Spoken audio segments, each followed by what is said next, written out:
1506년 9월 이틀, 한양의 아침은 피와 함성으로 물들어 있었습니다. 사람들은 광장에 빼곡히 모여들었고 그들의 얼굴에는 분노와 광기가 뒤섞여 있었습니다. 네 살배기 아이 이영수는 유모의 치마폭을 움켜쥔 채 그 광경을 바라보고 있었습니다.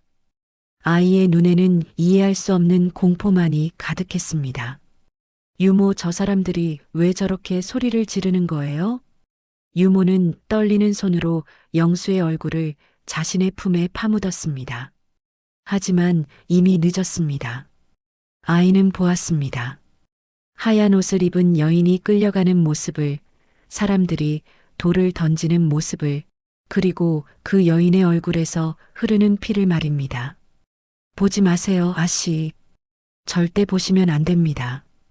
유모의 목소리는 절박했습니다.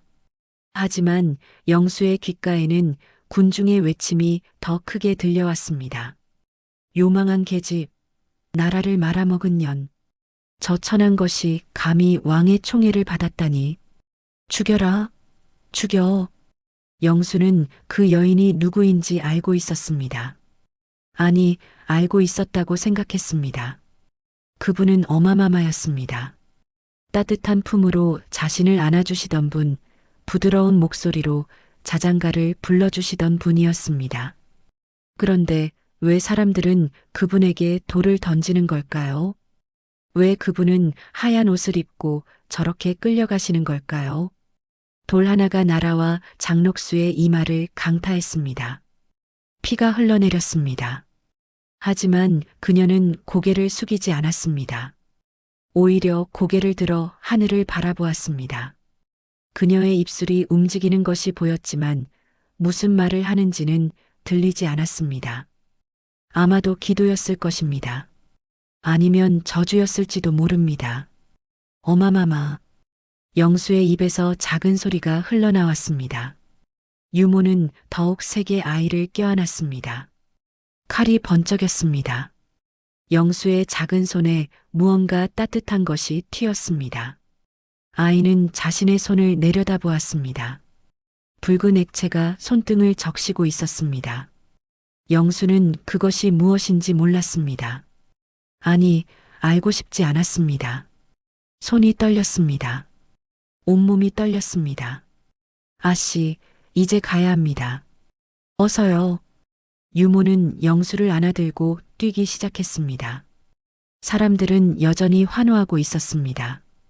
정의가 구현되었다고, 나라가 바로 섰다고 외쳐대고 있었습니다.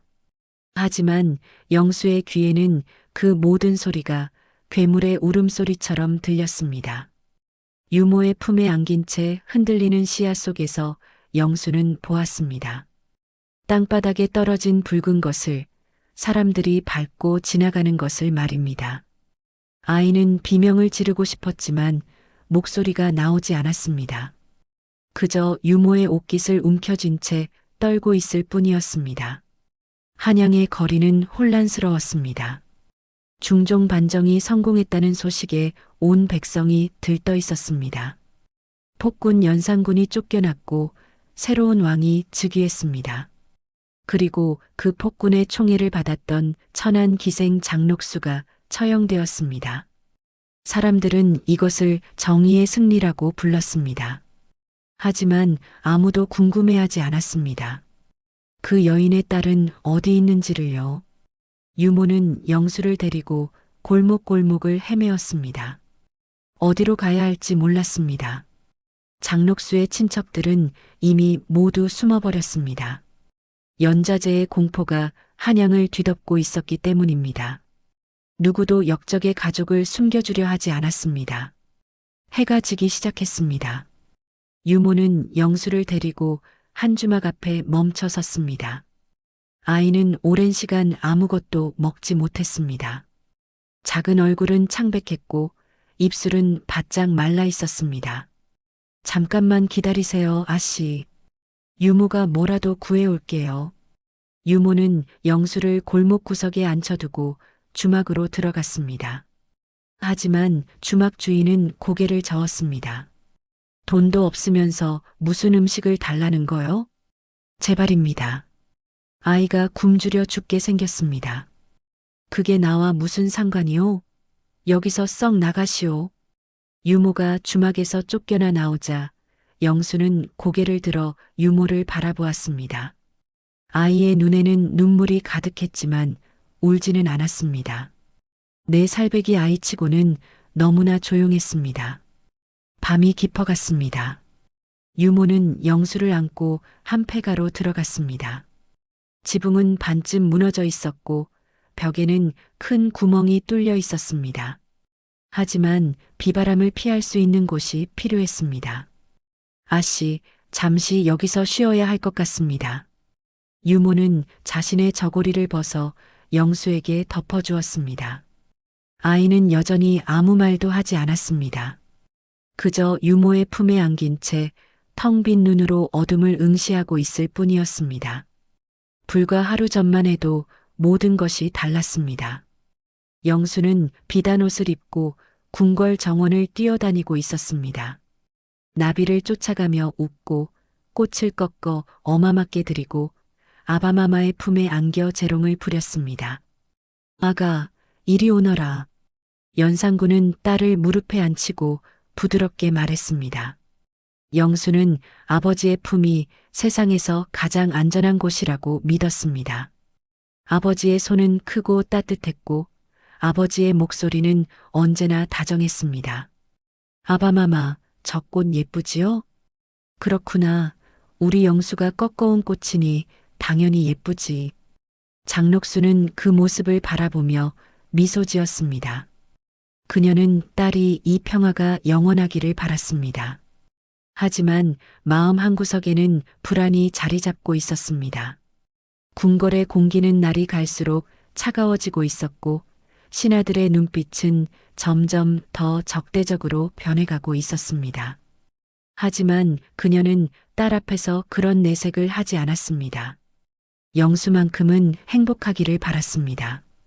아이는 아무것도 모르는 채 웃고 떠들었고 그것만으로도 장록수에게는 위안이 되었습니다.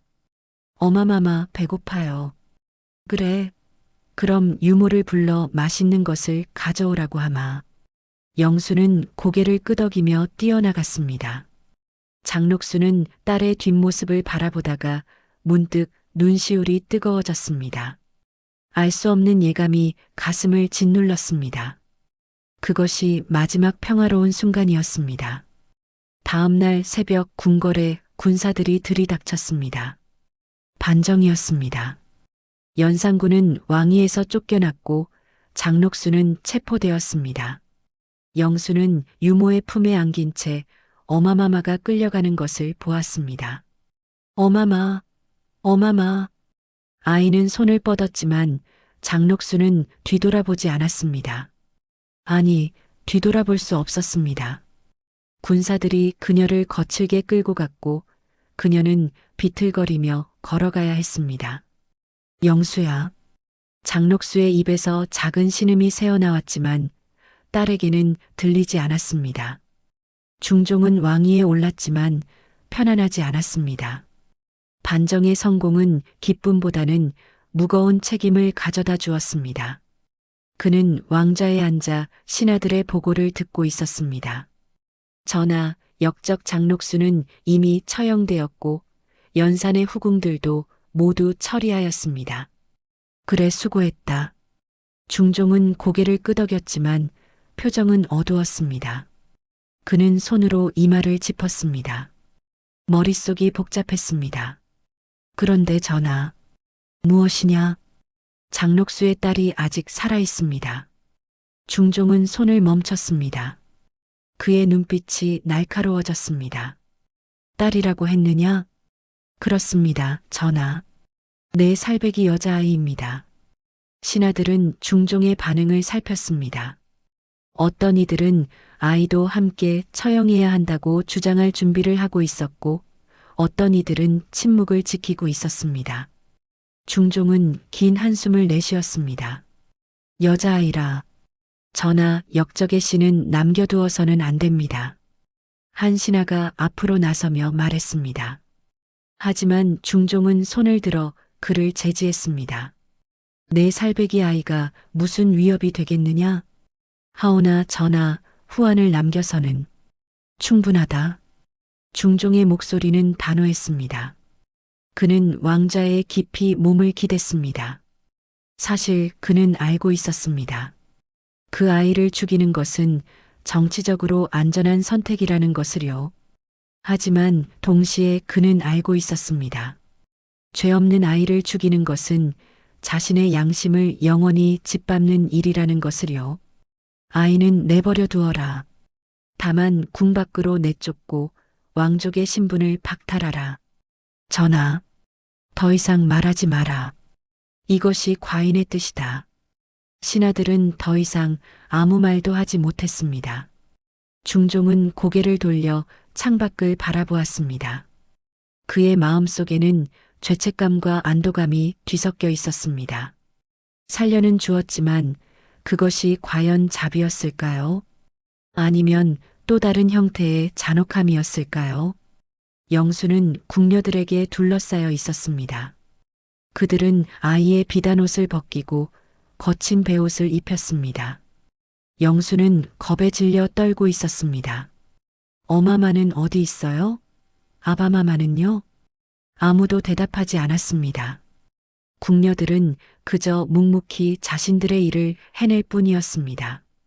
그들의 얼굴에는 동정심도 적개심도 없었습니다. 그저 무표정만이 있을 뿐이었습니다. 제발요 어마마를 불러주세요. 영수의 목소리는 점점 작아졌습니다. 아이는 이제 울지도 않았습니다. 그저 텅 빈 눈으로 허공을 바라보고 있을 뿐이었습니다.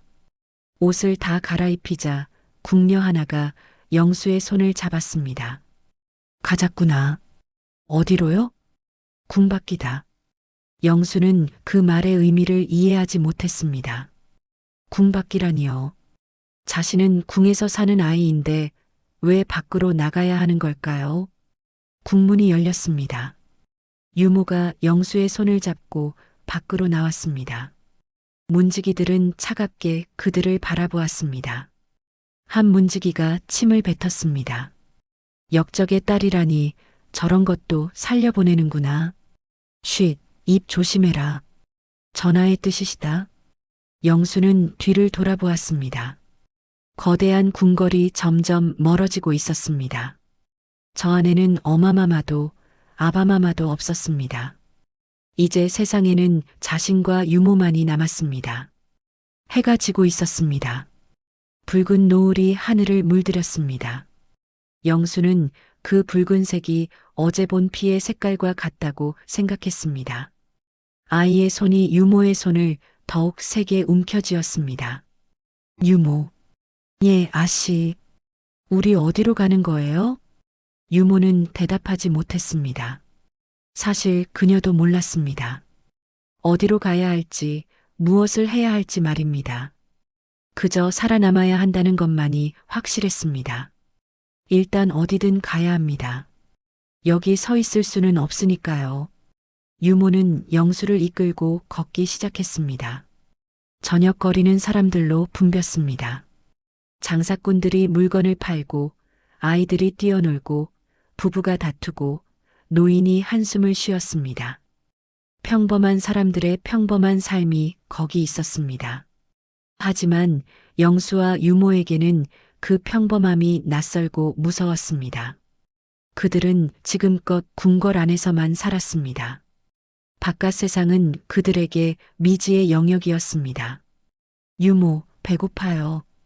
영수의 작은 목소리가 들렸습니다.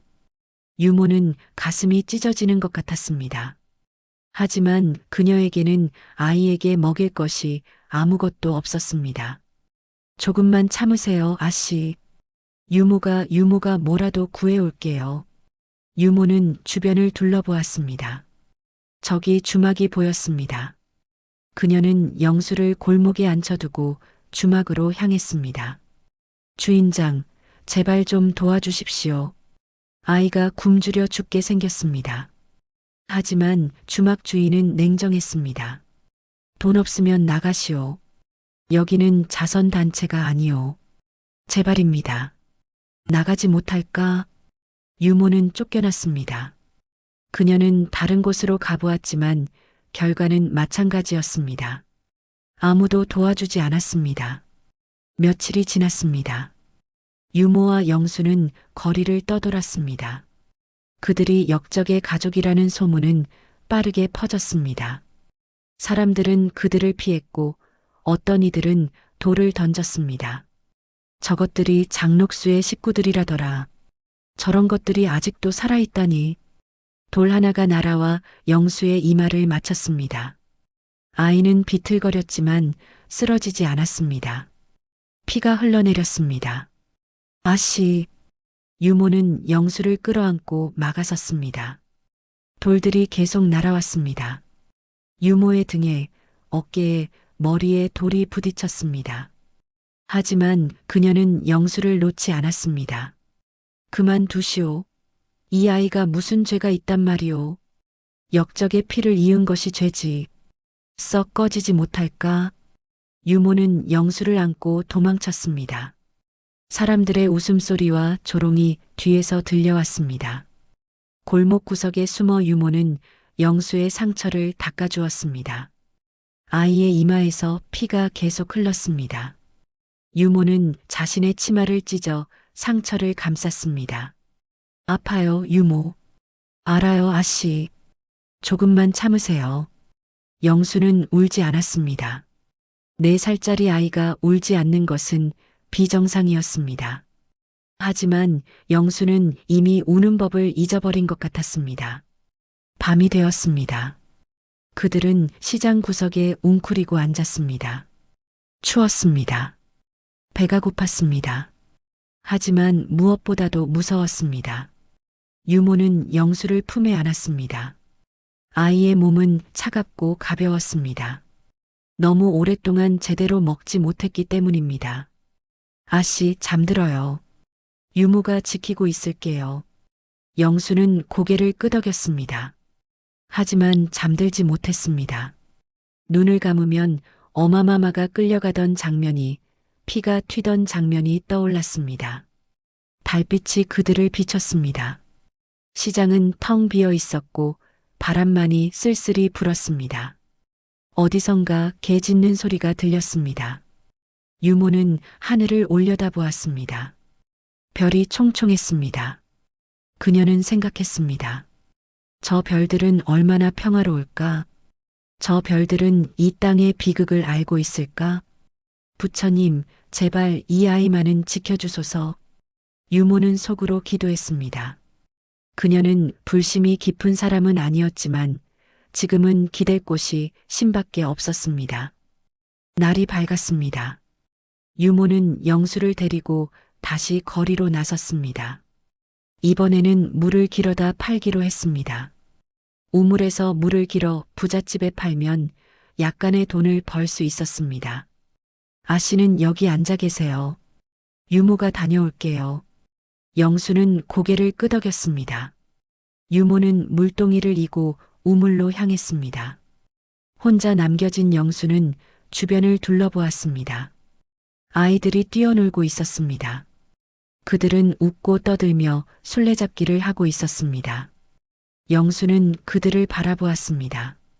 불과 며칠 전만 해도 자신도 저렇게 뛰어놀았습니다. 궁궐 정원에서 나비를 쫓고 꽃을 꺾고 유모와 숨바꼭질을 했습니다. 하지만 이제는 그럴 수 없었습니다. 영수는 자신이 다른 아이들과 다르다는 것을 알았습니다. 자신은 역적의 딸이었습니다. 사람들이 돌을 던지는 아이였습니다. 한 아이가 영수를 발견하고 다가왔습니다. 너 누구야? 영수는 대답하지 않았습니다. 아이는 영수의 얼굴을 들여다보았습니다. 왜 대답 안 해? 벙어리야? 저리 가요. 영수의 목소리는 작았습니다. 하지만 아이는 웃으며 말했습니다. 재미있네. 이상한 애가 있어. 다른 아이들이 모여들었습니다. 그들은 영수를 둘러싸고 웃었습니다. 영수는 움츠러들었습니다. 얘 오빠, 누더기잖아.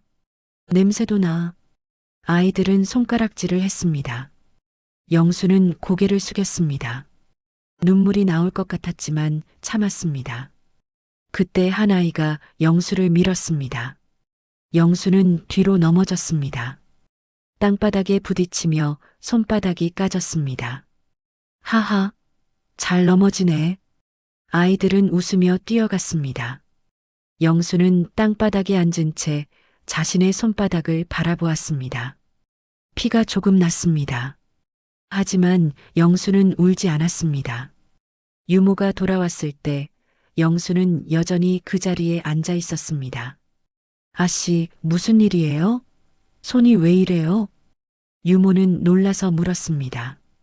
영수는 고개를 저었습니다. 아무것도 아니에요. 하지만 괜찮아요, 유모. 영수의 목소리는 담담했습니다. 내 살배기 아이의 목소리가 아니었습니다. 시간이 흘렀습니다. 영수는 6살이 되었고 7살이 되었습니다. 유모는 온갖 일을 하며 돈을 벌었습니다. 빨래, 물 길어다 팔기, 바느질, 청소, 무엇이든 했습니다. 하지만 벌어들이는 돈은 늘 부족했습니다. 영수도 이제는 조금씩 도왔습니다. 아이는 시장에 나가 국어를 했습니다. 손을 내밀고 지나가는 사람들에게 애원했습니다. 제발 도와주세요. 어떤 사람들은 동전 하나를 던져주었습니다. 어떤 사람들은 모른 척 지나갔습니다. 어떤 사람들은 침을 뱉었습니다. 역적의 딸 주제에 국어를 하다니 저런 것이 굶어 죽어야 하는데 영수는 그 말들을 듣고도 표정을 바꾸지 않았습니다. 이미 익숙해졌기 때문입니다. 아이는 그저 묵묵히 손을 내밀고 있을 뿐이었습니다. 저녁이 되면 유모와 영수는 허름한 움막으로 돌아갔습니다. 그곳은 집이라고 부르기도 민망한 곳이었습니다. 벽은 지프로 엮었고 지붕은 낡은 멍석으로 덮었습니다. 비가 오면 물이 새고 바람이 불면 흔들렸습니다. 하지만 그곳이 그들이 가진 전부였습니다. 유모는 영수를 위해 죽을 끓였습니다. 물에 조금의 쌀을 넣은 것이 전부였지만 영수는 감사하게 먹었습니다. 맛있어요, 유모. 그래요? 더 먹고 싶으면 말해요. 아니에요, 배불러요. 영수는 거짓말을 했습니다. 사실은 배가 고팠습니다. 하지만 유모도 먹어야 한다는 것을 알았습니다. 밤이 되면 유모는 영수에게 이야기를 해주었습니다. 궁궐에서의 일들, 아름다웠던 날들을 말입니다. 아씨는 정말 예쁜 아기였어요. 태어났을 때부터 눈이 초롱초롱했지요. 정말이에요? 그럼요. 그리고 어마마께서는 아씨를 얼마나 사랑하셨는지 몰라요. 영수는 어마마마의 얼굴을 떠올렸습니다. 하지만 이제는 흐릿했습니다. 시간이 지나면서 기억이 희미해졌습니다. 어마마는 지금 어디 계세요? 유모는 입을 다물었습니다. 어떻게 대답해야 할지 몰랐습니다. 아이에게 어마마마가 죽었다고 말해야 할까요? 아니면 거짓말을 해야 할까요? 어마마는 하늘나라에 계세요. 하늘나라요? 그래요. 저 높은 곳에서 아씨를 지켜보고 계실 거예요. 영수는 창문으로 하늘을 바라보았습니다. 별이 보였습니다. 아이는 생각했습니다. 어마마가 저 별 중 하나가 되었을까요? 언젠가 다시 만날 수 있을까요? 물론이에요, 아씨. 언젠가는요. 유모는 영수를 안았습니다. 아이의 몸은 여전히 가늘고 약했습니다. 유모는 다짐했습니다. 이 아이만은 꼭 지켜야겠다고. 영수는 8살이 되었습니다. 아이는 이제 제법 컸지만 여전히 왜소했습니다. 제대로 먹지 못해 몸이 자라지 못한 것입니다. 하지만 영수의 눈빛만은 또렷했습니다. 그 눈 속에는 슬픔과 동시에 묘한 강인함이 있었습니다. 어느 날 영수는 시장에서 한 무리의 아이들이 글을 배우는 것을 보았습니다. 선비가 아이들에게 천자문을 가르치고 있었습니다. 하늘 천, 땅 지. 아이들이 따라 읽었습니다. 영수는 그 모습을 멀리서 바라보았습니다. 아이는 궁금했습니다. 저 글자들은 무엇을 의미하는 걸까요? 저것을 알면 세상이 달라 보일까요? 영수는 조용히 다가가 앉았습니다. 선비는 영수를 보고 눈살을 찌푸렸습니다. 너는 누구냐? 저도 배우고 싶어요. 아이들이 웃었습니다. 선비는 고개를 저었습니다. 이곳은 돈을 내야 배울 수 있는 곳이다. 넌 돈이 있느냐? 영수는 고개를 숙였습니다. 돈이 없었습니다. 없다면 가거라. 여기서 방해하지 말고. 영수는 일어서서 돌아섰습니다. 하지만 포기하지 않았습니다. 아이는 매일 그곳에 와서 멀리서 지켜보았습니다. 선비가 가르치는 것을 듣고 아이들이 쓰는 글씨를 보았습니다.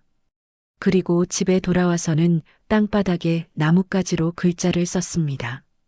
하늘 천, 땅 지. 영수는 반복해서 썼습니다. 유모는 그 모습을 보고 가슴이 아팠습니다. 아씨, 왜 그러세요? 배우고 싶어요, 유모. 하지만 우리에게는 알아요. 돈이 없다는 거요. 하지만 그래도 배우고 싶어요. 유모는 무릎을 꿇고 영수와 눈을 맞췄습니다. 아씨는 왕녀로 태어나셨어요. 그러니 글을 배우는 것은 당연한 일이에요. 유모가 방법을 찾아볼게요. 유모는 동네 서당을 찾아다녔습니다. 그리고 한 늙은 선비를 만났습니다. 유모는 그 선비에게 사정을 이야기했습니다. 제발 부탁드립니다. 이 아이에게 글을 가르쳐 주십시오. 돈은 제가 나중에 꼭 갚겠습니다. 선비는 영수를 보았습니다. 아이는 누더기를 입고 있었지만 자세가 꼿꼿했습니다. 선비는 생각했습니다. 저 아이의 눈빛은 범상치 않구나. 좋다. 가르쳐 주겠다. 정말이십니까? 단 조건이 있다. 내 집 청소와 심부름을 해야 한다. 그 정도는 얼마든지 하겠습니다. 그렇게 영수는 글을 배우기 시작했습니다. 아이는 매일 선비의 집에 가서 청소를 하고 심부름을 했습니다. 그리고 남는 시간에는 글을 배웠습니다. 영수는 10살이 되었습니다. 아이는 이제 천자문을 모두 외웠고 간단한 글을 읽을 수 있었습니다. 선비는 영수의 재능에 감탄했습니다. 이 아이는 보통 아이가 아니다. 한번 가르치면 열을 안다. 유모는 자랑스러워했습니다. 아씨는 역시 왕녀의 피를 이었다고 생각했습니다. 하지만 생활은 여전히 어려웠습니다. 유모는 빨래와 품팔이로 하루하루를 버텼고 영수는 틈틈이 심부름을 하며 몇 푼을 벌었습니다. 어느 날 유모와 영수는 강가에서 빨래를 하고 있었습니다. 다른 여인들도 함께 빨래를 하고 있었습니다. 그들은 이야기를 나누며 웃고 떠들었습니다. 요즘 쌀값이 얼마나 올랐는지 아세요? 그러게 말이에요. 도대체 어떻게 살라는 건지. 영수는 조용히 옷을 빨았습니다. 아이의 손은 작았지만 움직임은 능숙했습니다. 유모가 가르쳐준 대로 정확하게 옷을 주물렀습니다. 한 여인이 영수를 보고 말했습니다. 저 아이 참 기특하네요. 저 나이에 벌써 빨래를 도와주다니. 그러게요. 우리 애들은 놀기만 바쁜데. 유모는 미소를 지었습니다. 하지만 속으로는 슬펐습니다. 영수가 저 나이에 이런 고생을 해야 한다는 것이 가슴 아팠습니다. 빨래를 마치고 집으로 돌아오는 길 영수가 물었습니다. 유모, 다른 아이들은 왜 학당에 가요? 집안이 넉넉하기 때문이지요. 우리는 언제쯤 넉넉해질까요? 유모는 대답하지 못했습니다. 사실 그녀도 몰랐습니다. 아마도 영원히 넉넉해지지 못할지도 모른다고 생각했습니다. 아씨, 돈이 많고 적은 것은 중요하지 않아요. 중요한 것은 우리가 함께 있다는 거예요.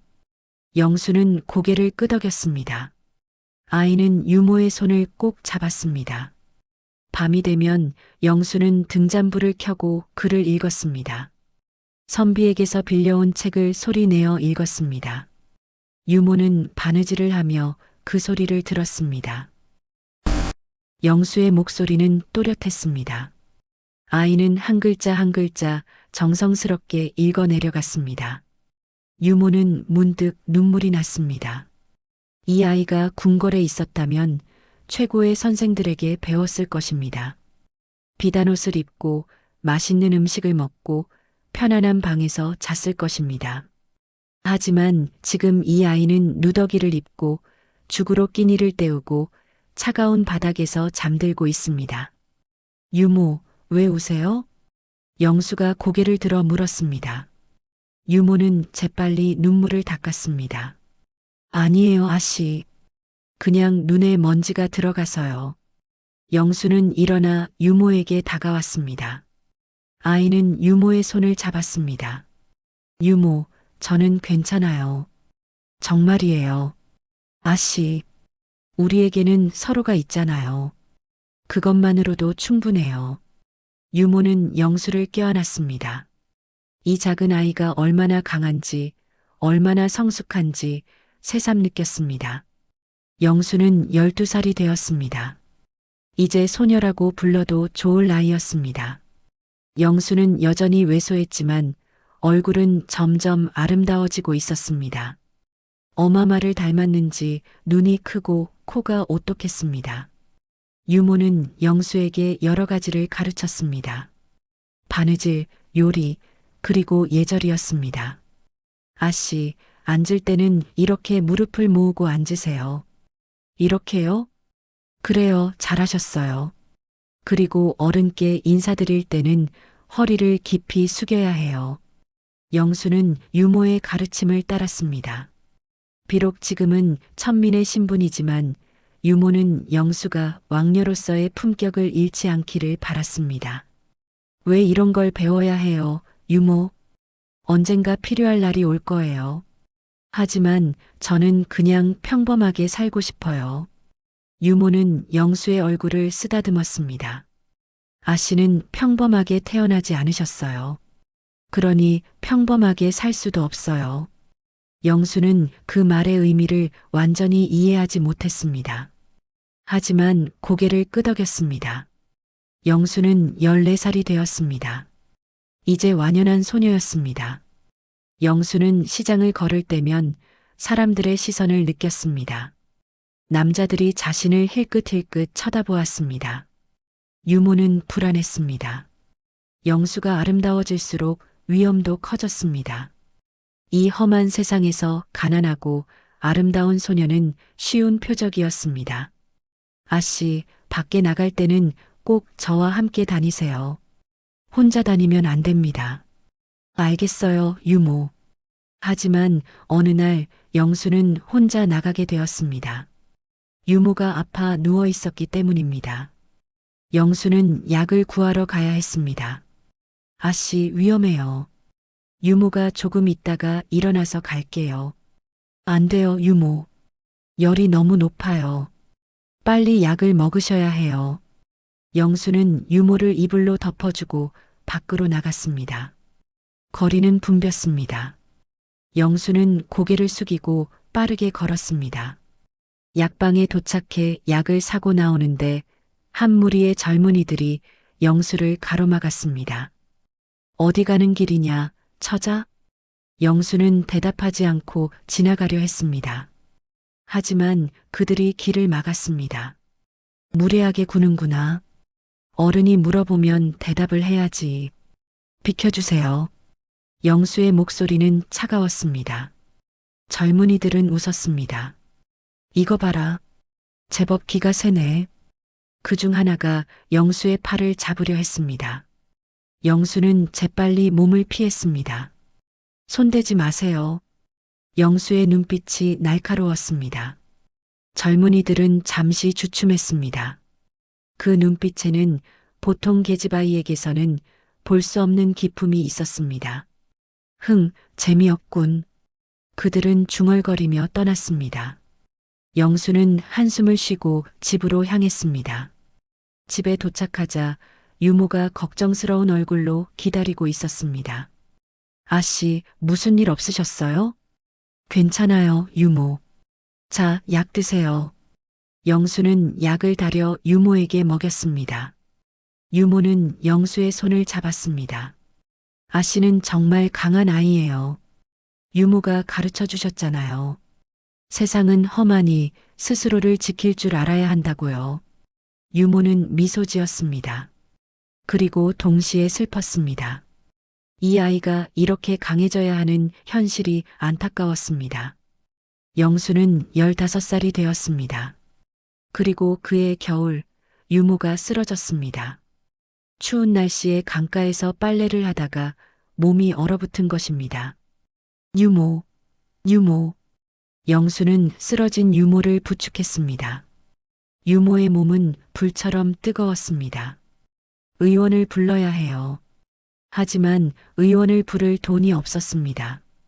영수는 급히 약방으로 달려가 약을 구했습니다. 주인은 영수를 보고 한숨을 쉬었습니다. 또 외상이냐? 제발이에요. 나중에 꼭 갚을게요. 주인은 고개를 저었지만 결국 약을 내주었습니다. 영수는 약을 들고 뛰어 집으로 돌아왔습니다. 유모는 사흘 동안 깨어나지 못했습니다. 영수는 밤낮으로 간호했습니다. 약을 먹이고 물수건으로 열을 식히고 손을 잡고 기도했습니다. 유모, 제발 눈 떠요. 제발이요. 나흘째 되던 날 유모가 눈을 떴습니다. 하지만 그 눈빛은 흐릿했습니다. 아씨, 유모, 정신 차리셨어요? 유모는 미소 지었습니다. 하지만 그 미소는 너무나 약했습니다. 아씨, 유모는 이제 얼마 못 버틸 것 같아요. 무슨 말씀이세요? 금방 나으실 거예요. 유모는 고개를 저었습니다. 그녀는 자신의 몸을 누구보다 잘 알고 있었습니다. 아씨, 들어주세요. 싫어요. 그런 말씀하지 마세요. 꼭 들어야 해요. 유모는 영수의 손을 잡았습니다. 그 손은 차가웠습니다. 아씨는 죄가 없어요. 유모. 어마마께서 무슨 일을 하셨든 그건 아씨와는 상관없는 일이에요. 아씨는 그저 태어났을 뿐이에요. 눈물이 유모의 눈가에 맺혔습니다. 그러니 당당하게 사세요. 고개 숙이지 말고 누구를 부러워하지도 마세요. 아씨는 왕녀로 태어나셨어요. 그 사실은 아무도 빼앗아갈 수 없어요. 유모, 그런 말씀하지 마세요. 유모는 나을 거예요. 아씨, 유모를 용서해 주세요. 뭘 용서해요? 유모는 아무 잘못도 없어요. 아씨를 제대로 돌봐드리지 못해서요. 배불리 먹이지 못하고 좋은 옷 입히지 못하고 그런 게 중요한 게 아니에요. 유모가 저와 함께 있어준 것, 그것만으로 충분해요. 영수는 울었습니다. 처음으로 소리내어 울었습니다. 그동안 참아왔던 모든 슬픔이 한꺼번에 터져 나왔습니다. 유모는 영수의 머리를 쓰다듬었습니다. 울지 마세요, 아씨. 유모는 행복했어요. 아씨를 키우는 것이 유모의 기쁨이었어요. 유모, 이제 조금 쉬어야겠어요. 유모의 눈이 감겼습니다. 호흡이 점점 약해졌습니다. 유모, 안 돼요. 눈 떠요. 하지만 유모는 다시 눈을 뜨지 않았습니다. 영수는 유모의 차가워진 손을 잡고 울었습니다. 세상에 혼자 남겨진 것 같았습니다. 이웃들이 와서 유모의 장례를 도와주었습니다. 영수는 하얀 상복을 입고 유모 곁에 앉았습니다. 눈물이 마를 날이 없었습니다. 장례를 치른 후 영수는 텅 빈 집에 혼자 남았습니다. 주변을 둘러보니 유모의 흔적이 곳곳에 남아 있었습니다. 유모가 기워놓은 옷, 유모가 쓰던 바늘, 유모가 앉던 자리. 영수는 그 자리에 앉아 하늘을 바라보았습니다. 엄마마도 유모도 모두 하늘나라로 가셨습니다. 이제 세상에는 자신만 남았습니다. 이제 어떻게 살아야 하지? 영수는 중얼거렸습니다. 하지만 대답은 없었습니다. 다음 날 새벽 영수는 일어나 밖으로 나갔습니다. 해가 떠오르고 있었습니다. 붉은 햇살이 하늘을 물들였습니다. 영수는 생각했습니다. 유모는 자신에게 당당하게 살라고 했습니다. 고개 숙이지 말라고 했습니다. 그래, 살아야 해. 유모를 위해서라도. 영수는 주먹을 쥐었습니다. 눈물을 닦고 집으로 돌아왔습니다. 그리고 유모가 하던 일을 시작했습니다. 빨래를 하고 품팔이를 하고 조금씩 돈을 모았습니다. 혼자였지만 영수는 포기하지 않았습니다. 아침에 일어나 일을 하고 저녁에는 글을 읽었습니다. 그렇게 하루하루를 버텨나갔습니다. 시간이 흘렀습니다. 영수는 16살이 되었습니다. 이제 완전한 처녀였습니다. 영수는 혼자 힘으로 살아가고 있었습니다. 쉽지 않았지만 그럭저럭 버틸만 했습니다. 그러던 어느 날 궁궐에서 사람이 왔습니다. 영수는 놀라서 그 사람을 맞이했습니다. 누구시옵니까? 내관이요. 전하의 명을 받들어 왔소. 전하라니요? 영수는 가슴이 두근거렸습니다. 왕이 자신을 찾다니 무슨 일일까요? 내관은 주변을 둘러보았습니다. 허름한 집, 누더기 같은 옷. 그는 한숨을 쉬었습니다. 전하께서 그대의 생활을 염려하시어 하사품을 내리셨소. 하사품이라니요? 내관은 보따리를 풀었습니다. 쌀, 옷감, 그리고 은자 몇 냥이 있었습니다. 영수는 어리둥절했습니다. 왜 갑자기 왕이 자신을 염려하는 걸까요? 중종은 궁궐에 앉아 신하의 보고를 듣고 있었습니다. 전하, 장록수의 딸이 아직 살아있다고 합니다. 뭐라고? 살아있다고? 중종은 놀랐습니다. 그는 그 아이가 진작에 죽었을 거라 생각했습니다. 아니, 죽었기를 바랐는지도 모릅니다. 그래야 마음이 편했을 테니까요. 어떻게 살고 있느냐?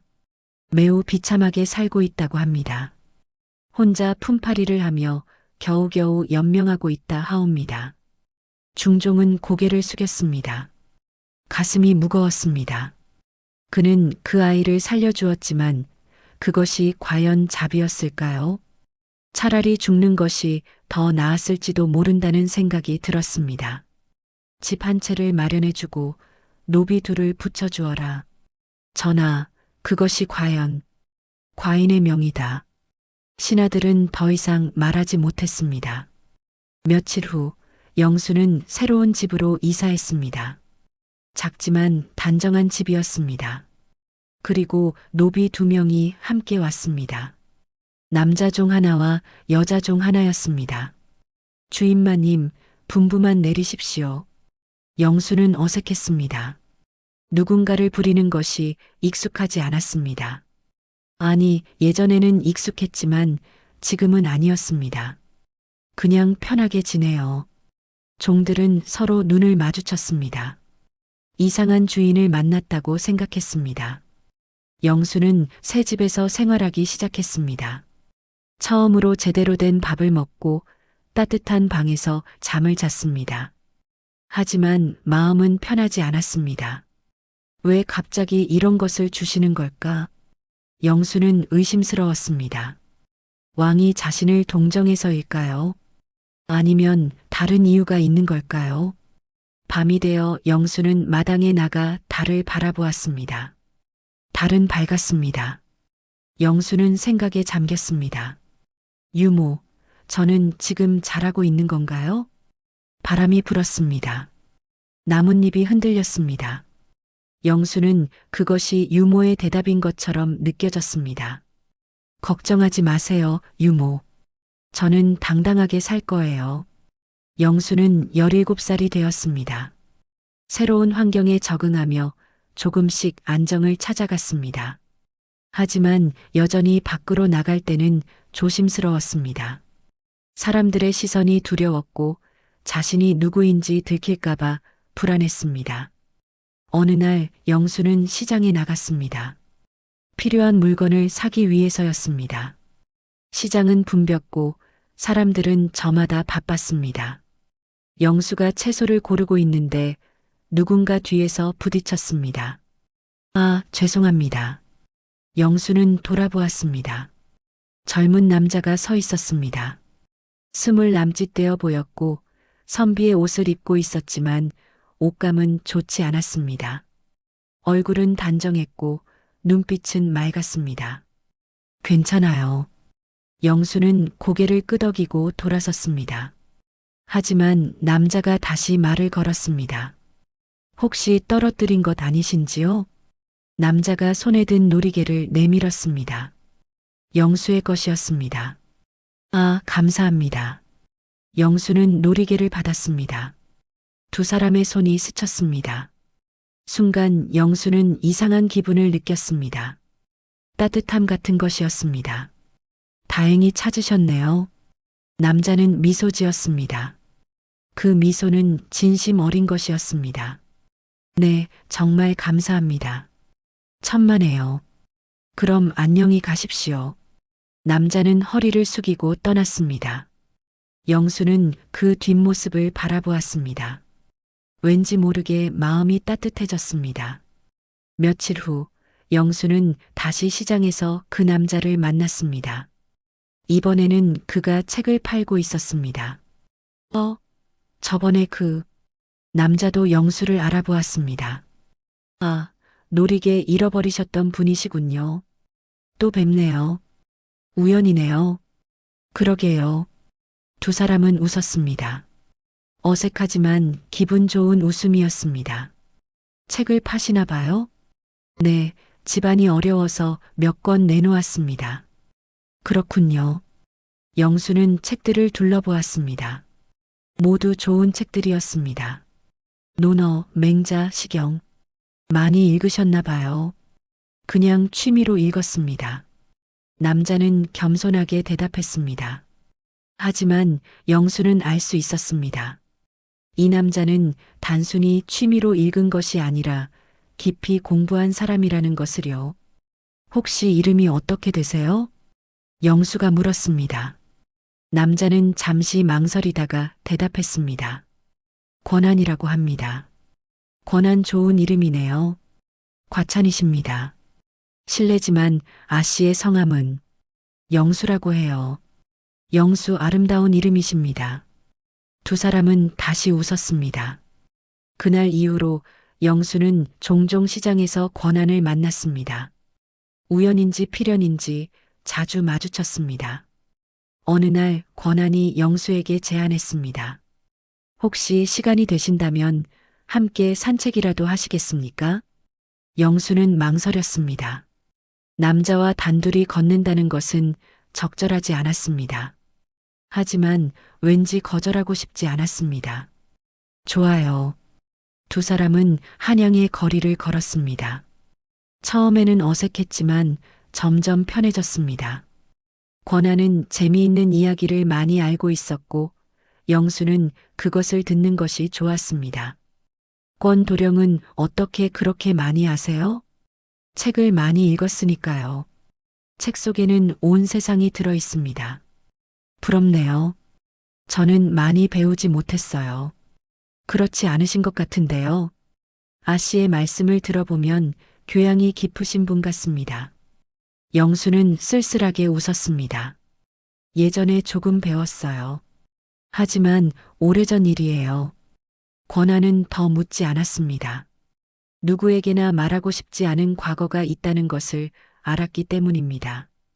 두 사람은 개울가에 앉았습니다. 물소리가 들렸고 새들이 지저귀었습니다.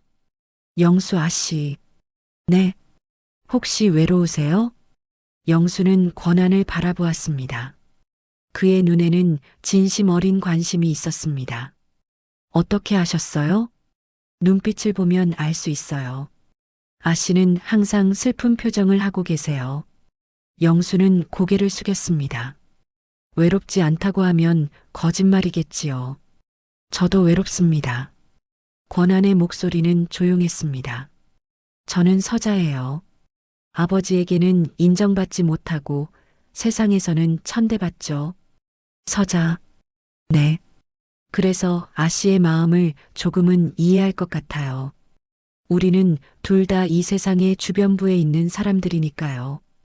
영수는 권한의 손을 보았습니다. 그 손은 떨리고 있었습니다. 영수는 조심스럽게 그 손을 잡았습니다. 우리 친구가 될 수 있을까요? 권한은 미소 지었습니다. 친구 이상이 되고 싶은데요. 영수는 얼굴이 붉어졌습니다. 하지만 손을 놓지 않았습니다. 그날부터 두 사람은 자주 만났습니다. 몰래, 조용히, 아무도 모르게 만났습니다. 개울가에서, 산속에서, 달빛 아래에서 만났습니다. 권한은 영수에게 시를 읽어주었고, 영수는 권한에게 노래를 불러주었습니다. 두 사람은 서로의 상처를 어루만져 주었고, 서로의 외로움을 채워주었습니다. 어느 달밤 두 사람은 작은 정원에서 만났습니다. 달빛이 밝았고 꽃향기가 은은했습니다. 영수, 권한이 영수의 이름을 불렀습니다. 영수는 권한을 바라보았습니다. 당신을 사랑합니다. 영수의 가슴이 두근거렸습니다. 세상이 멈춘 것 같았습니다. 저도 도령을 사랑해요. 권한은 영수의 손을 잡았습니다. 그리고 조심스럽게 가까이 다가왔습니다. 두 사람의 얼굴이 가까워졌습니다. 숨소리가 들렸습니다. 권한의 손이 영수의 뺨을 쓰다듬었습니다. 영수는 눈을 감았습니다. 그리고 권한의 입술이 자신의 이마에 닿는 것을 느꼈습니다. 부드럽고 따뜻했습니다. 당신과 함께 있으면 세상이 아름다워요. 권한이 속삭였습니다. 영수는 그의 품에 안겼습니다. 처음으로 안전하다는 느낌을 받았습니다. 저도요. 도령과 함께라면 어디든 갈 수 있을 것 같아요. 두 사람은 달빛 아래 서로를 껴안았습니다. 세상은 잔인했지만 이 순간만큼은 행복했습니다. 시간이 흘렀습니다. 영수는 18살이 되었습니다.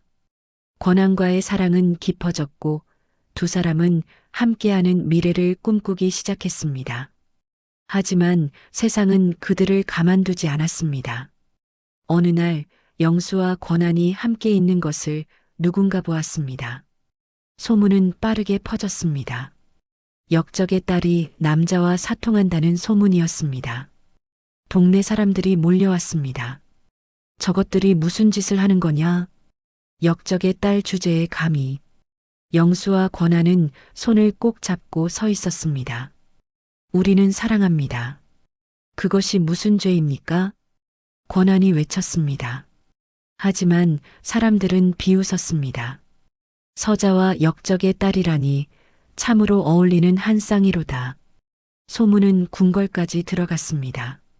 신하들은 분노했습니다. 전하, 이는 풍기문란한 일입니다. 엄벌에 처해야 합니다. 장록수의 딸이 또 문제를 일으켰습니다. 중종은 고민에 빠졌습니다. 그는 왕좌에 앉아 신하들의 말을 들었습니다. 전하, 저 계집을 처벌하셔야 합니다. 그렇지 않으면 나라의 기강이 서지 않습니다. 중종은 손으로 이마를 짚었습니다. 또다시 이 아이 때문에 고민해야 하는 것인가? 그 서자는 누구냐? 권한이라는 자입니다. 몰락한 양반가의 서자라 합니다. 둘의 관계는 어떠하냐? 서로 사랑한다고 합니다. 중종은 한숨을 쉬었습니다. 사랑이라 참으로 아이러니한 일이었습니다. 자신은 왕이면서도 자유롭게 사랑할 수 없는데 천한 신분의 두 사람이 사랑을 외치다니요. 전하, 결단을 내리셔야 합니다. 중종은 일어섰습니다.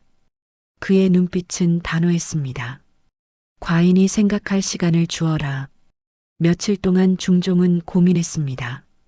처벌해야 하는가 아니면 허락해야 하는가. 정치적으로는 처벌하는 것이 옳았습니다. 하지만 인간적으로는 중종은 문득 깨달았습니다. 자신이 이 아이에게 진 빚이 있다는 것을요. 그 아이는 아무 죄도 없이 온갖 고생을 했습니다. 이제라도 행복할 기회를 주어야 하지 않을까요? 신하들을 불러라. 중종은 조정에 섰습니다. 들어라. 과인이 결정을 내렸다. 신하들이 귀를 기울였습니다. 장록수의 딸 이영수와 권한의 결합을 허락한다. 전하. 신하들이 놀라서 외쳤습니다. 죄는 대물림되지 않는다. 그 아이는 어미의 죄를 짊어질 이유가 없다. 하오나 전하. 더 이상 말하지 마라. 이것이 과인의 뜻이다. 중종의 목소리는 단호했습니다. 신하들은 더 이상 반박하지 못했습니다. 소식을 들은 영수와 권한은 믿을 수 없었습니다. 정말인가요? 그렇다. 전하께서 허락하셨다. 두 사람은 서로를 껴안고 울었습니다. 기쁨의 눈물이었습니다. 혼례가 치러졌습니다. 성대하지는 않았지만 따뜻했습니다. 몇 안 되는 사람들이 참석했지만 그것으로 충분했습니다. 영수는 혼례복을 입고 권한을 바라보았습니다. 권한도 영수를 바라보았습니다. 두 사람의 눈에는 사랑과 감사가 가득했습니다. 이제 우리는 부부입니다. 네, 이제 영원히 함께해요. 두 사람은 손을 꼭 잡았습니다. 세상이 아무리 험해도 함께라면 이겨낼 수 있을 것 같았습니다. 혼례 후 영수와 권한은 작은 집에서 살기 시작했습니다. 화려하지 않았지만 평화로웠습니다. 아침이면 권한은 글을 가르쳤고 영수는 바느질을 했습니다. 점심이면 함께 밥을 먹고 저녁이면 마당에 앉아 이야기를 나누었습니다. 여보, 오늘 제자 중 한 명이 시험에 합격했어요. 정말요? 축하해요. 당신 덕분이에요. 당신이 격려해주지 않았다면 포기했을 거예요. 영수는 미소 지었습니다. 우리 함께 잘해나가요. 그럼요. 당신과 함께라면 무엇이든 할 수 있어요. 해가 지고 달이 떴습니다. 영수는 부엌에서 저녁을 준비했고 권한은 작은 텃밭에서 채소를 따왔습니다. 여보, 밥 다 됐어요. 지금 들어갈게요. 두 사람은 마주 앉아 밥을 먹었습니다. 소박한 반찬이었지만 맛있었습니다. 오늘도 무사히 하루를 살았네요. 영수가 말했습니다. 권한은 고개를 끄덕였습니다. 그게 가장 큰 축복이지요. 밤이 깊어졌습니다. 두 사람은 나란히 누워 천장을 바라보았습니다. 여보. 네. 행복해요. 저도요. 영수는 권한의 손을 잡았습니다. 그 손은 따뜻했습니다. 이제 더 이상 외롭지 않아요. 저도요. 당신이 있어서요. 두 사람은 조용히 잠들었습니다. 평화로운 잠이었습니다. 세상은 여전히 험했습니다. 사람들은 여전히 수군거렸고 편견은 여전히 존재했습니다. 하지만 영수와 권한에게는 그것이 중요하지 않았습니다. 그들은 서로가 있었고 그것으로 충분했습니다. 영수는 생각했습니다. 왕녀로 태어나 모든 것을 잃었지만 결국 가장 소중한 것을 얻었다고 말입니다. 사랑을, 평화를, 행복을 얻었습니다. 유모가 말했던 것처럼 영수는 당당하게 살았습니다. 고개를 숙이지 않았고 자신의 삶을 스스로 선택했습니다. 그리고 마침내 진정한 자유를 찾았습니다. 여러분, 오늘 이야기는 여기까지입니다. 역사는 승자의 기록이지만 삶은 살아남은 자의 이야기입니다. 이영수는 왕녀로 태어나 천민으로 살았지만 결국 자신의 행복을 찾았습니다. 죄는 대물림되지 않으며 누구나 행복할 권리가 있다는 것을 그녀의 삶이 보여줍니다. 오늘 이야기가 마음에 드셨다면 좋아요와 구독 부탁드립니다.